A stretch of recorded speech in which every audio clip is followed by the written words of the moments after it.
So I have to admit, I was surprised by the access we were given, but as soon as we reached out to all three bases mentioned in that report, Camp Pendleton was the first to respond, inviting us in to prove their dogs are well cared for.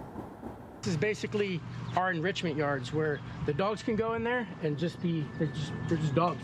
Gunnery Sergeant Patrick Shanahan says he's proud to show off the Camp Pendleton facility where military dogs train, eat, sleep, and play. The Marine Corps Base Camp Pendleton and MCI West working dogs are as well taken care of, if not better, than, your dog at home. We reached out to Camp Pendleton after the Inspector General of the Department of Defense released a report based on findings made between 2021 and 2024, which claim working dogs here, as well as at Miramar and Naval Base San Diego, were being neglected.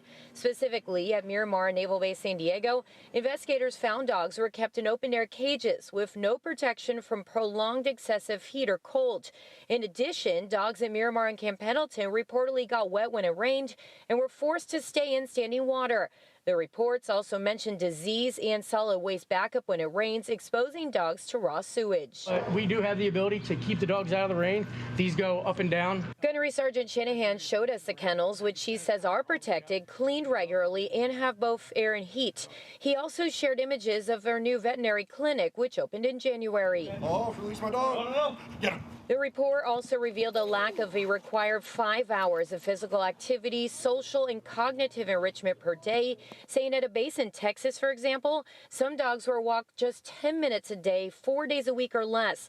Gunnery Sergeant Shanahan assured us their dogs get more than the minimum requirement of daily activity in training and free play. They do so in this newly renovated facility, which is different than the kennel the report based its findings on. This facility here definitely is complete night and day compared to what was in that report, ma'am. The report blamed a lack of caretakers as one of the reasons dogs were being neglected. Gunnery Sergeant Shanahan tells me that's not an issue here. We also reached out to Naval Base San Diego and Miramar. Naval Base San Diego did not respond. Meanwhile, a Miramar spokesperson pushed back on the report, saying we continue to take care of everyone and everything, from the environment and buildings to our animals and our personnel. And Miramar has also invited us in for a tour. That tour is scheduled for tomorrow, so we'll keep you posted on that. Marcella? Shannon, we're so appreciative of the access that the military is giving us. A lot of people have respect for the men and women that work here in our county, and we do care about the dogs, but it looks like they're doing all the right things at Camp Pendleton. And 5 hours a day is a lot of activity.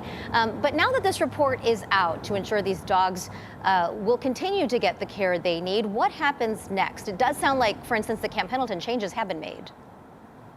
Exactly. These bases actually saw the report before the public did, and a lot of recommendations were made, and managers at all the bases have already said they will make them. In fact, Camp Pendleton, they made a lot of changes, as you saw in that report. So technically, the issues are listed as resolved, but the Department of Defense won't close these cases until they can prove that the bases in question have all made changes and that these dogs are well cared for. But again, as you saw in that report, and as I witnessed myself, the dogs appeared to be happy and healthy. And we just reached out yesterday, so they did not have a lot of time to, prepare for the media, so to speak. So it did appear as though that is the condition of the facility that we saw today. All right, like all the new improvements, the veterinary clinic, really great report today. Thanks so much, Shannon.